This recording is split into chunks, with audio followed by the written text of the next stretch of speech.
El sol se estaba poniendo sobre el pequeño pueblo costero de Santa Rosa, cuando Isabel y Miguel intercambiaron sus votos. La cálida luz dorada bañó la iglesia con un resplandor de ensueño mientras se miraban a los ojos, prometiéndose para siempre. Nadie podría haber imaginado que ese para siempre duraría solo 30 minutos. Todavía recuerdo los detalles de ese día como si fuera ayer. El olor de las flores frescas que decoraban la iglesia, el sonido de las risas que resonaban en el salón de recepción y la forma en que el vestido de Isabel captaba la luz mientras giraba durante su primer baile. Estos recuerdos me persiguen ahora, sabiendo lo que estaba a punto de desarrollarse. Verás, se supone que las historias de amor comienzan con las bodas, no terminan con ellas. Pero a veces el destino tiene otros planes, planes crueles e inesperados que lo cambian todo en un abrir y cerrar de ojos. Eran perfectos el uno para el otro, susurró Ana, la prima de Isabel, mientras me mostraba la última foto tomada de la pareja. Sus sonrisas eran radiantes, llenas de esperanza y sueños por el futuro que construirían juntos. Un futuro que nunca llegaría. La boda había sido todo lo que habían soñado. Isabel había pasado meses planeando cada detalle, desde los votos escritos a mano hasta los pequeños amuletos que les daba a cada invitado cuando se iban. Miguel la había sorprendido con una canción que había escrito, con la voz quebrada por la emoción mientras cantaba sobre encontrar a su alma gemela. No había un solo ojo seco en la habitación. Si tan solo supiéramos que esas lágrimas de alegría pronto se convertirían en desesperación. Cuando la recepción llegó a su fin, los recién casados decidieron dar un paseo por la carretera de la costa, un gesto romántico para ver la puesta de sol desde su acantilado favorito antes de dirigirse al hotel donde pasarían su primera noche como marido y mujer. Se despidieron con la mano, con arroz todavía atrapado en el cabello cuidadosamente peinado de Isabel, la corbata de Miguel aflojada después de horas de celebración. 30 minutos después, los teléfonos de ambos sonaron simultáneamente en la suite nupcial vacía. 30 minutos fue todo lo que se necesitó para que su historia de amor se truncara trágicamente. Lo que sucedió en esos 30 minutos se ha convertido en el tema de la leyenda local.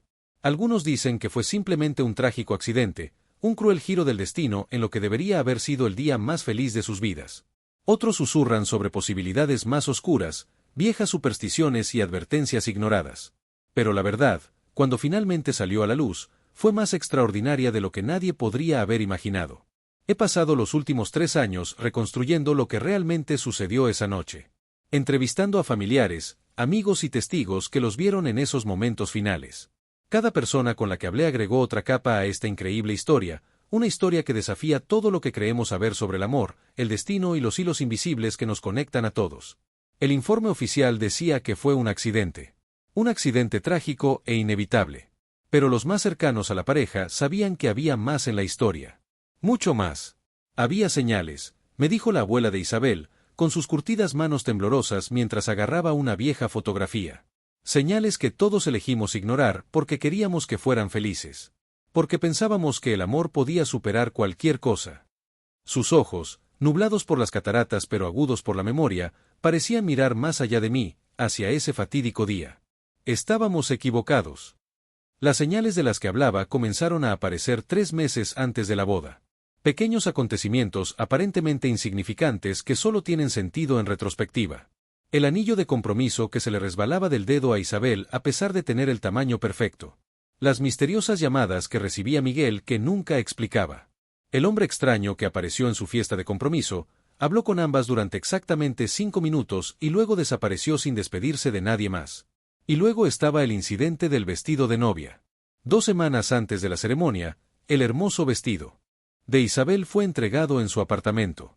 Lo colgó con cuidado en su armario, detrás de una funda protectora. A la mañana siguiente, lo encontró tirado en el suelo de su dormitorio, con el delicado encaje roto en varios lugares. Ninguna ventana estaba abierta. La puerta del apartamento permanecía cerrada. Ella vivía sola. Debería haberlo sabido entonces, me dijo su hermana, con una carga de culpa en su voz. Todos deberíamos haberlo sabido. Pero el amor tiene una forma de cegarnos ante las advertencias. Isabel tenía el vestido fue reparado. Los planes de boda continuaron.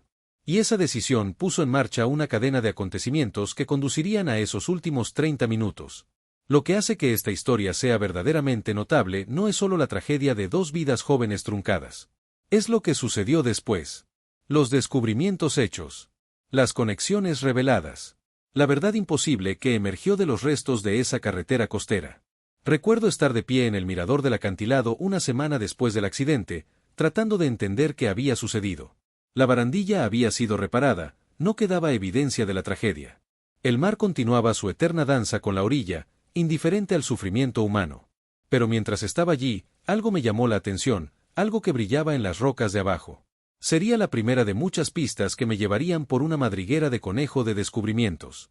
Las autoridades locales habían llevado a cabo una investigación exhaustiva, por supuesto.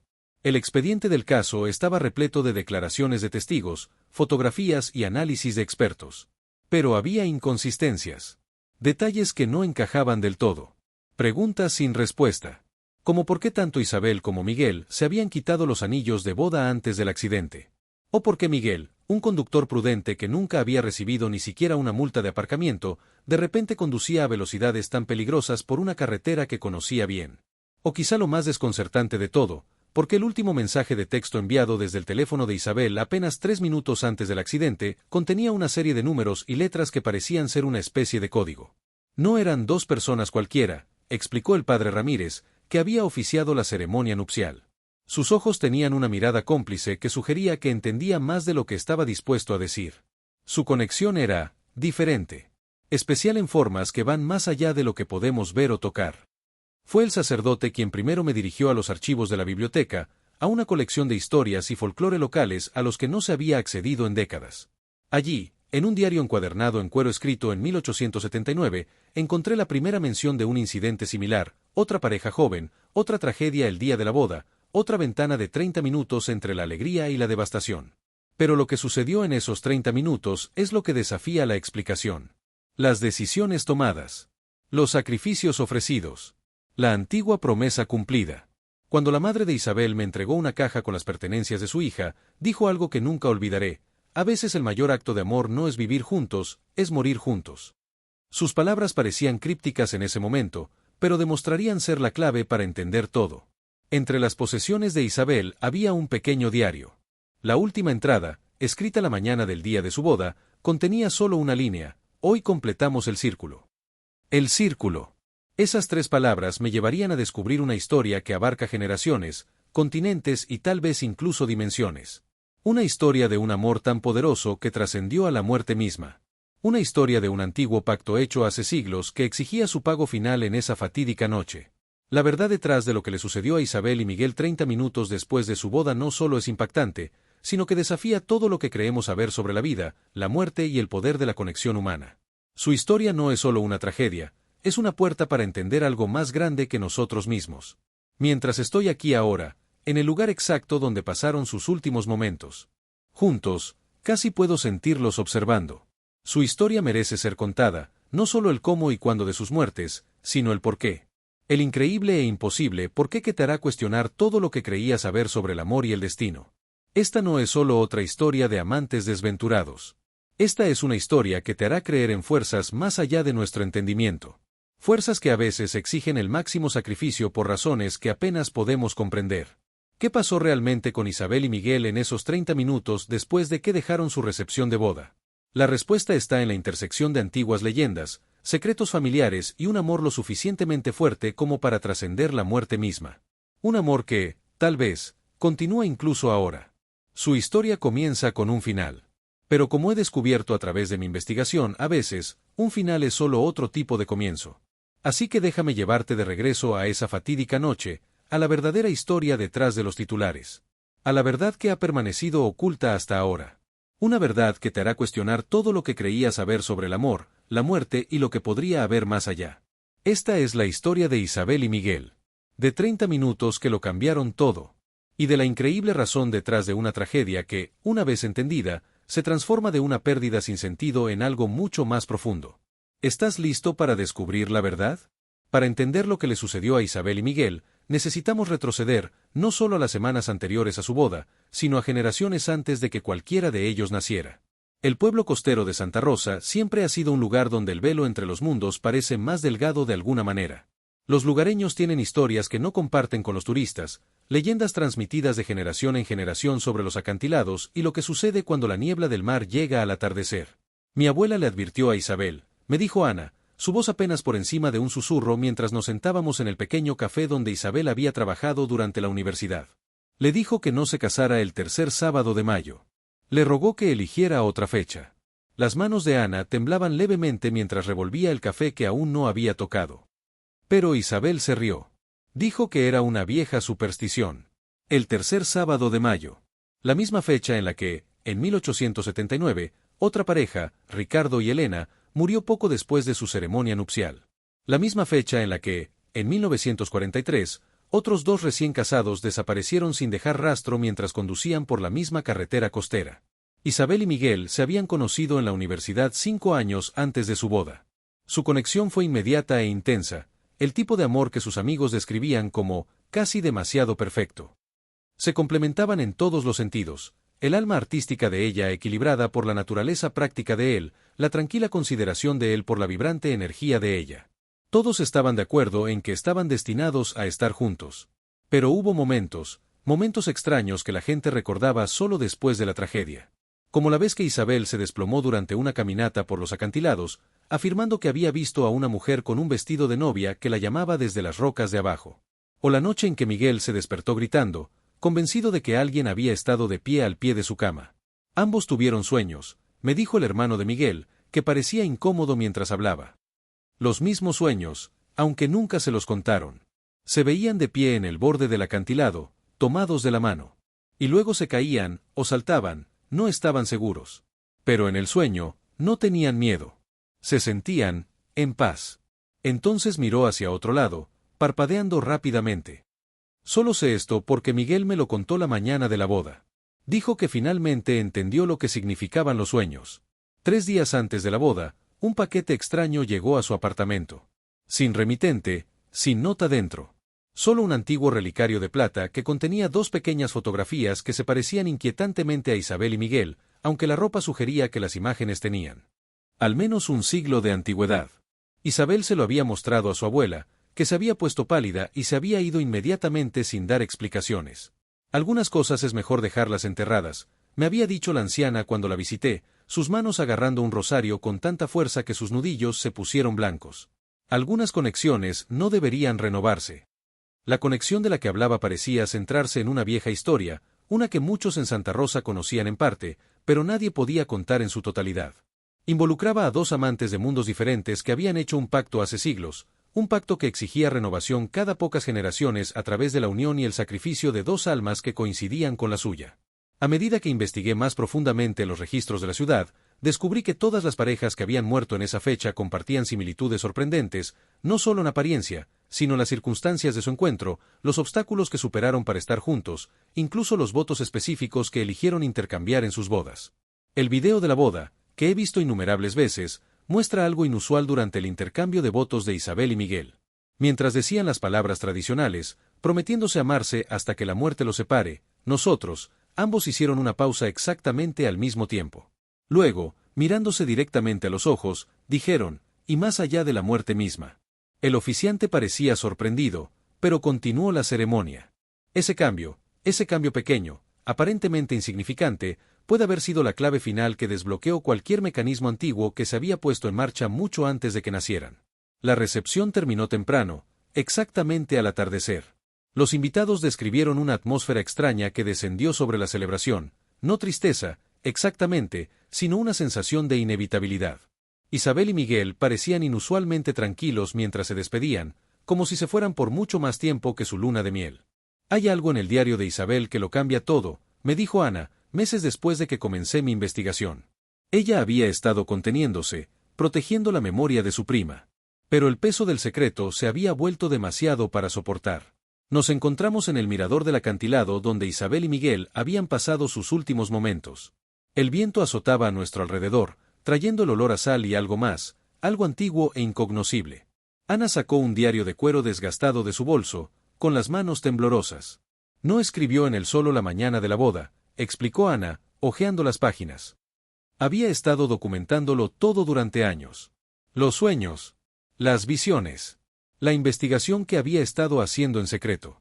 El diario reveló lo que nadie había sospechado. Isabel no había descartado las advertencias de su abuela como supersticiones.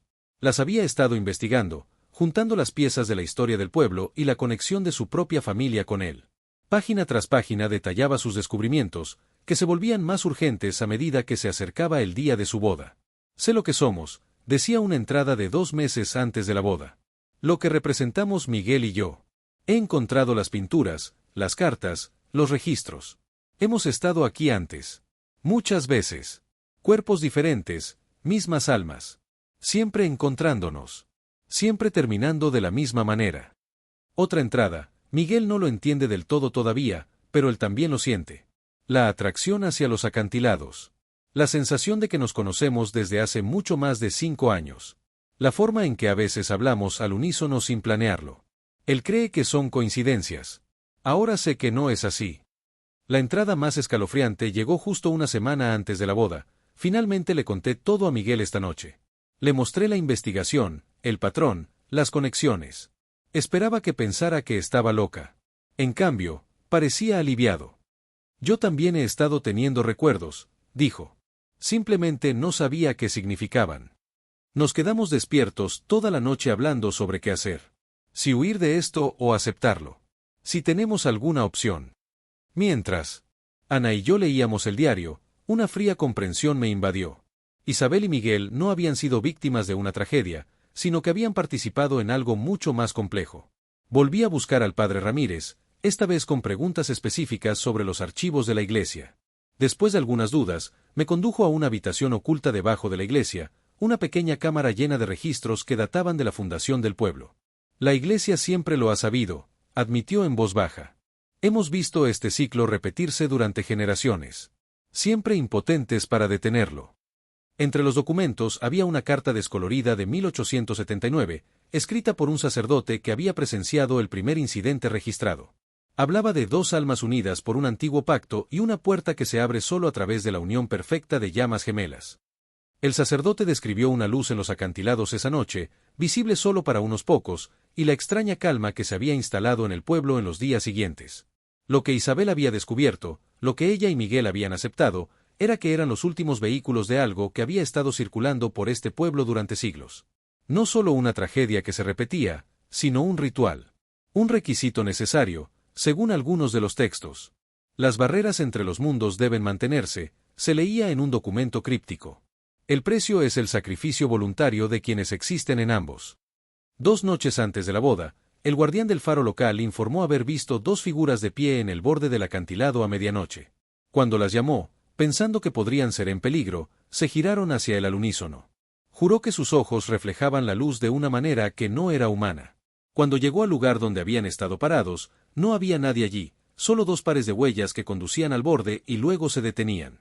La fotógrafa de la boda me contó más tarde algo que se había guardado para sí misma hasta entonces. En cada foto que tomó de Isabel y Miguel juntos, parecía haber siluetas tenues detrás de ellos, como sombras que no coincidían del todo con sus cuerpos. Pensé que era un mal funcionamiento de la cámara, dijo, mostrándome las imágenes. Pero sucedió con mis 2 cámaras, y solo en fotos donde estaban juntos. El día de la boda llegó con un patrón meteorológico inusual. Si bien la mañana había sido clara y soleada, por la tarde había comenzado a formarse una fina niebla, específicamente alrededor de la iglesia y más tarde, el lugar de la recepción. Los invitados lo describieron como caminar a través de un sueño. Los sonidos se atenuaban ligeramente, los colores se volvían más vivos y el tiempo parecía transcurrir de forma diferente. Durante su primer baile, varios invitados informaron haber visto a Isabel y Miguel susurrándose continuamente, con expresiones que iban desde la alegría al miedo, y finalmente, una extraña y serena aceptación. El DJ recordó que, justo al atardecer, Miguel se había acercado a él con una petición de canción específica, una balada folk sobre amantes que saltan de un acantilado para estar juntos en otro mundo. Ponla mientras nos vamos, había dicho Miguel, presionando una nota escrita a mano con el nombre de la canción en la mano del DJ. Es importante. Mientras los recién casados se preparaban para partir, la abuela de Isabel hizo un último intento desesperado por intervenir. Las imágenes de la cámara de seguridad del lugar la muestran agarrando el brazo de Isabel y hablándole con urgencia. Isabel retiró suavemente la mano de la anciana, la besó en la mejilla y le susurró algo que hizo que su abuela diera un paso atrás, con lágrimas corriendo por su rostro. El hermano de Miguel describió sus últimos momentos en la recepción, salieron caminando de la mano, sin prisas, completamente sincronizados. Miguel se dio la vuelta una vez, me miró a los ojos y asintió, como si me estuviera diciendo que todo estaría bien. Pero yo sabía, de alguna manera lo sabía, que nunca lo volvería a ver. La niebla se había vuelto más espesa para entonces, y se arremolinaba alrededor de su coche mientras se alejaban. La última vez que los vieron con vida fue por un empleado de una gasolinera 3 minutos. Después de que salieran de la recepción. Los describió como la pareja más feliz que he visto nunca, pero había algo más, como si supieran algo que el resto de nosotros no sabíamos. 27 minutos después, su coche fue encontrado en el fondo del acantilado, con las puertas abiertas y sus cuerpos no a la vista. Pero aquí es donde la historia da un giro inesperado, algo que descubrí solo después de un año de investigación, cuando finalmente obtuve acceso a los registros policiales sellados a través de una orden judicial. Los cuerpos de Isabel y Miguel nunca fueron encontrados. Ni esa noche. Ni al día siguiente, cuando se amplió la búsqueda. Ni en las semanas siguientes, cuando los buzos exploraron las aguas debajo del acantilado. Nunca. Dimos por sentado que fueron arrastrados por el mar, me dijo el investigador principal, con su rostro curtido y preocupado mientras hojeaba el expediente del caso. A veces sucede con los accidentes en ese tramo de costa. Pero... vaciló, mirando a su alrededor como si le preocupara que lo escucharan. ¿Pero qué? Insistí. El coche, dijo finalmente. No tiene sentido. El daño del impacto no era consistente con un choque a alta velocidad. Más bien, el auto había sido colocado allí. Y no había sangre. Ninguna. ¿Dos personas en un choque tan grave? Debería haber habido sangre. Las implicaciones eran asombrosas. Si Isabel y Miguel no habían muerto en el choque, ¿qué les había pasado? ¿Habían fingido sus propias muertes? ¿Estaban de alguna manera todavía vivos? El giro se profundizó cuando localicé a un pescador que había estado en el agua esa noche. Nunca se había presentado ante las autoridades, temiendo que lo tomaran loco o borracho. Pero la carga de lo que había presenciado lo había pesado durante años. Estaba a media milla de la costa, me dijo, moviendo constantemente las manos, atando y deshaciendo un nudo invisible mientras hablaba. Una vista perfecta de los acantilados. Vi su auto volcarse, vi cómo chocaba contra las rocas. Pero eso no fue lo que me pasó. Me mantiene despierto por las noches, describió cómo, momentos antes del choque, había visto dos figuras de pie en el borde del acantilado, iluminadas por lo que primero pensó que eran faros delanteros. Pero no eran faros delanteros, insistió. La luz venía de ellos. Como si brillaran desde dentro. Según su relato, las figuras habían tomado de las manos y habían dado un paso adelante juntas, sin caer, sino caminando en el aire como si atravesaran una puerta invisible. El coche se había ido al borde segundos después. En el momento en que desaparecieron, continuó, luchando por encontrar las palabras adecuadas, hubo un destello de luz tan brillante que fue como de día por una fracción de segundo. Luego todo se volvió oscuro de nuevo. Más oscuro que antes, como si la noche misma se hubiera profundizado de alguna manera. Su historia podría haber sido descartada como la imaginación de un hombre que había pasado demasiadas noches solo en el mar, excepto por un detalle crucial. Otros 3 testigos, en diferentes lugares, habían informado haber visto el mismo destello de luz exactamente a las 8:47 de la noche. Exactamente 30 minutos después de que Isabel y Miguel habían abandonado su recepción de boda. Uno de estos testigos fue la doctora Laura Vega, una geóloga que estudia la actividad sísmica en la región. Su equipo había registrado una anomalía en ese momento exacto, una breve pero intensa oleada de energía localizada en la zona del acantilado. No fue un terremoto ni ningún fenómeno natural conocido, explicó, mostrándome las lecturas. Si tuviera que compararlo con algo, sería como una puerta que se abre y se cierra. Una conexión momentánea entre dos puntos que no deberían poder conectarse. El avance se produjo 6 meses después de que comenzara mi investigación, cuando Ana, la prima de Isabel, se puso en contacto conmigo de nuevo. Su abuela había fallecido, y mientras ordenaba sus pertenencias, Ana había descubierto un compartimento oculto en un viejo escritorio que contenía documentos que se habían mantenido en secreto durante generaciones. Mi familia ha sido la guardiana, explicó Ana, con una voz que era una mezcla de asombro y miedo mientras extendía los papeles ante mí.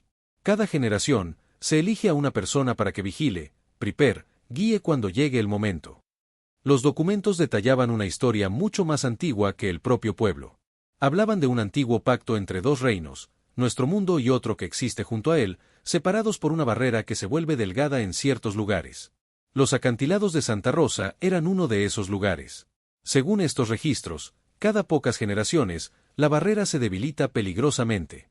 Para evitar una fusión catastrófica de mundos, 2 almas que existen simultáneamente en ambos reinos deben completar una unión ritual y luego regresar voluntariamente al otro lado, sellando la brecha para otra.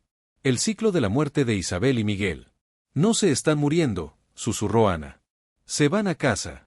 La revelación más impactante llegó en forma de una pintura de siglos de antigüedad escondida entre los papeles. Representaba un acantilado costero al atardecer, con dos figuras de pie en su borde. Aunque el estilo era primitivo, los rostros eran inconfundibles, Isabel y Miguel. Pero la pintura estaba fechada en 1723, hace más de 300 años. Junto a ella había una fotografía de 1943, que mostraba a otra pareja el día de su boda. La novia tenía el rostro exacto de Isabel. El novio era la imagen reflejada de Miguel. En el reverso estaba escrito: han vuelto. La puerta se abrirá de nuevo en mayo de 2024. La fecha de la boda de Isabel y Miguel. Pero si este ciclo se había repetido durante siglos, ¿por qué nadie fuera de estas familias lo había descubierto? La respuesta vino del padre Ramírez, quien finalmente reveló la plena participación de la Iglesia. El pueblo se fundó en torno a este fenómeno, explicó. Los colonos originales se sintieron atraídos por ella. Muchos de los residentes actuales son descendientes de aquellos que vinieron a presenciar o proteger la puerta. Todos desempeñan su papel, se den cuenta o no. Esto explicaba la extraña calma que se había instalado en la comunidad después de la tragedia. No era conmoción ni negación, sino aceptación. Habían presenciado el cumplimiento de un deber sagrado.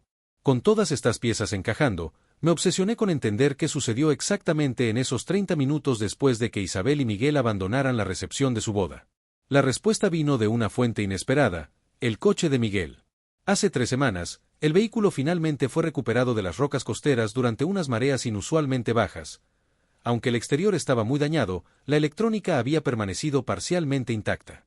Entre los objetos recuperados estaba el teléfono de Miguel, con la pantalla destrozada pero la tarjeta de memoria todavía legible. El último video grabado en el dispositivo lo cambió todo. Comienza con Isabel y Miguel conduciendo por la carretera de la costa, las farolas de la calle iluminando ocasionalmente sus rostros. Están tomados de la mano sobre la consola central, un silencio cómodo entre ellos. Ninguno parece asustado. En todo caso, parecen tranquilos, de vez en cuando intercambian miradas llenas de comprensión. Ya casi llegamos, dice Miguel en voz baja mientras se acercan al mirador del acantilado. La marca de tiempo muestra las 8:32 de la noche, 15 minutos después de salir de la recepción. El coche se detiene en el área de observación vacía, los faros delanteros iluminan la barandilla y la vasta oscuridad más allá. Se quedan sentados por un momento, el único sonido es su respiración y el lejano estruendo de las olas abajo. ¿Estás seguro?, pregunta Miguel, volviéndose hacia Isabel. Todavía podríamos dar la vuelta, tratar de encontrar otro camino. Isabel le toca la cara suavemente. ¿Has visto los registros? ¿Sabes lo que pasa si no hacemos esto? La barrera ya se está debilitando. Si falla por completo, lo sé, suspira. Es solo que, quería más tiempo contigo. Aquí. En esta vida. Hemos tenido incontables vidas juntos, le recuerda Isabel. Y tendremos incontables más. Solo que, no aquí. Salen juntos del auto, la cámara sigue grabando mientras Miguel coloca su teléfono en el tablero. A través del parabrisas, podemos verlos caminar de la mano hacia el borde del acantilado. La luna creciente proyecta sus siluetas contra el cielo nocturno. Lo que sucede a continuación desafía toda explicación. Mientras están de pie en el borde, un brillo aparece en el aire frente a ellos, como el calor que se eleva desde el pavimento caliente, pero más estructurado, casi geométrico. El aire mismo parece plegarse, creando lo que solo puede describirse como una puerta donde no debería existir ninguna. A través de ella, por imposible que parezca, se ve otro paisaje, una costa similar a Santa Rosa, pero bañada por una luz que no parece provenir de ningún solo luna. Al otro lado, unas figuras se encuentran de pie, con rasgos indistintos pero posturas acogedoras, brazos extendidos. Isabel y Miguel se miran por última vez. Su beso es breve pero profundo. Luego, todavía tomados de la mano, avanzan juntos, sin caerse, sino caminando a través de la puerta. En el momento en que cruzan el umbral, un pulso de energía brota de la abertura. La cámara lo captura como un destello cegador que momentáneamente convierte la noche en día. Cuando la luz se desvanece, Isabel y Miguel se han ido. También la puerta. Solo queda el acantilado vacío. Los segundos finales del video muestran el auto no tripulado, con el motor aún en marcha, avanzando lentamente. Gana velocidad mientras se dirige hacia la barandilla. El impacto se produce con un chirrido de metal y luego el teléfono cae mientras el vehículo se cae por el borde. La pantalla se vuelve negra. 30 minutos. Eso fue todo lo que Isabel y Miguel necesitaron para cumplir con su destino, no como víctimas de una tragedia, sino como guardianes de una frontera entre mundos. Pero la historia no termina ahí. 2 días después de ver el video, volví al mirador del acantilado, atraído por la necesidad de ver el lugar una última vez antes de concluir mi investigación. Era el atardecer, la misma hora del día en que Isabel y Miguel habían cruzado.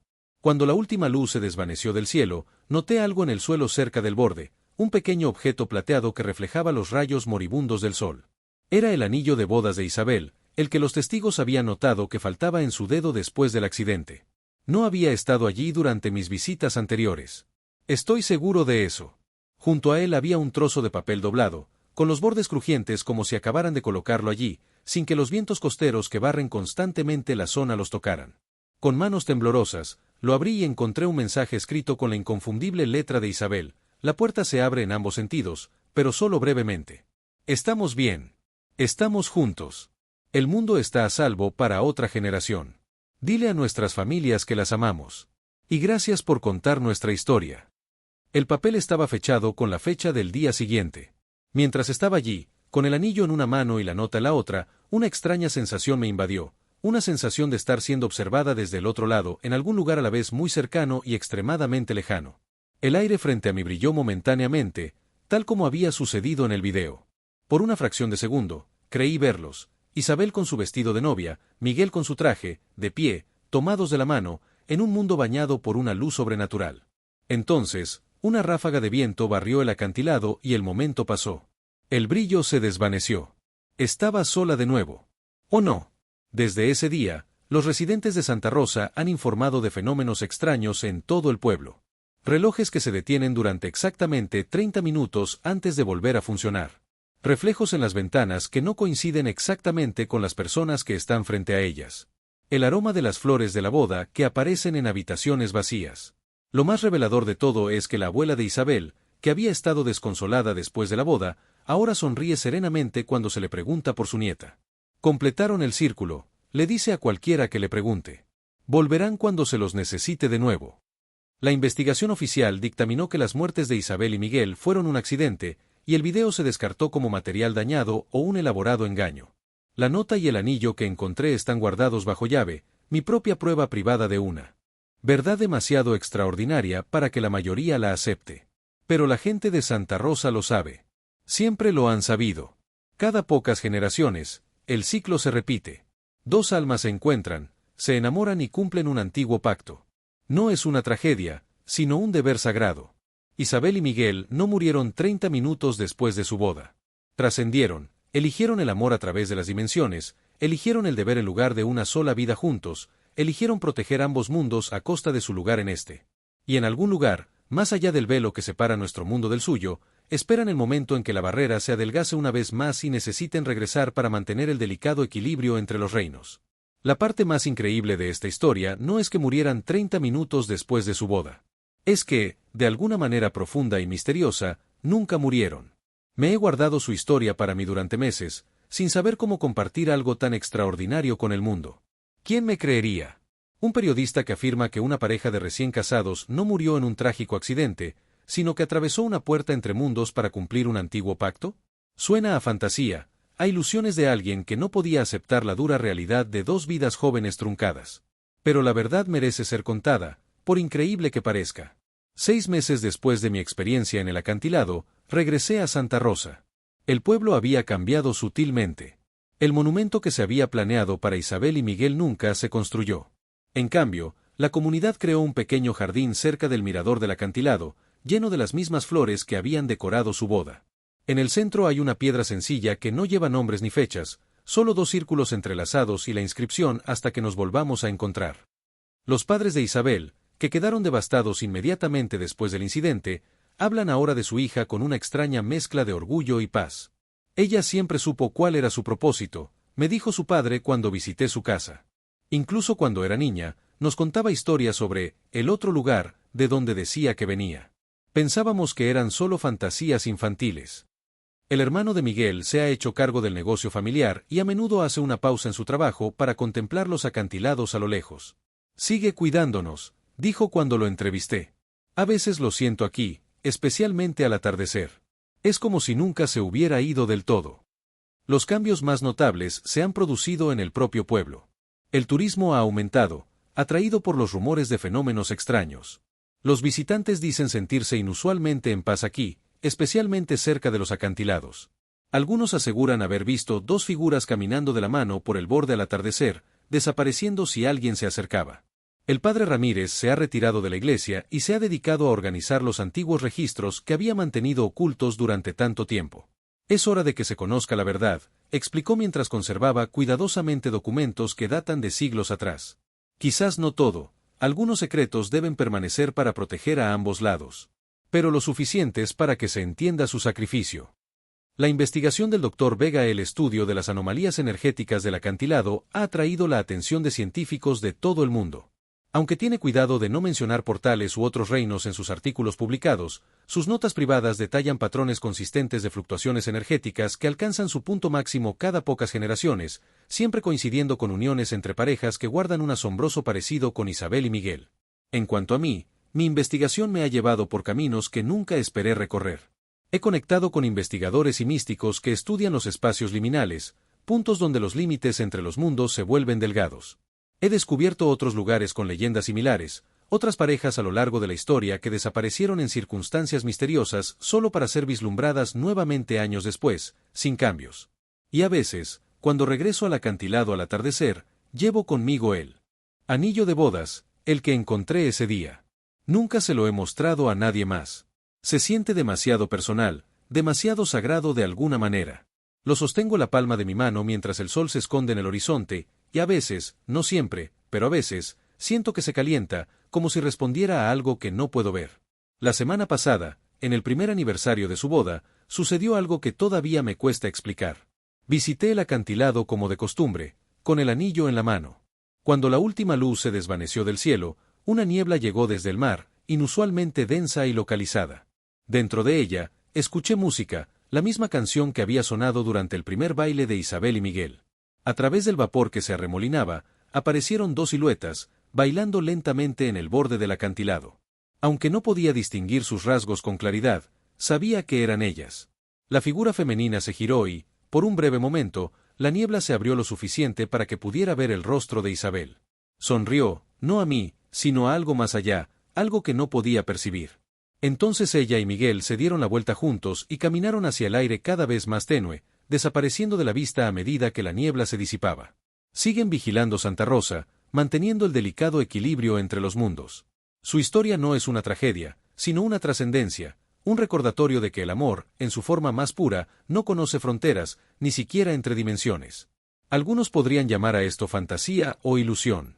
Pero para quienes conocieron a Isabel y Miguel, para quienes han sentido su presencia en los años transcurridos desde que cruzaron al otro lado, no hay duda sobre lo que sucedió en esos 30 minutos después de su boda. No terminaron su historia. Simplemente comenzaron un nuevo capítulo, uno que continúa desarrollándose de maneras que apenas estamos comenzando a comprender. Mientras me preparo para compartir su historia con el mundo, ahora me doy cuenta de por qué me sentí atraído a investigarla en primer lugar. Tal vez yo también tenga un papel que desempeñar en este antiguo ciclo, no como alguien que cruza al otro lado, sino como alguien que da testimonio, que mantiene vivo el recuerdo hasta que regresen una vez más. Porque volverán. De eso no tengo ninguna duda. Los recién casados que murieron 30 minutos después de su boda no murieron en absoluto. Y esa es la parte más increíble de su historia.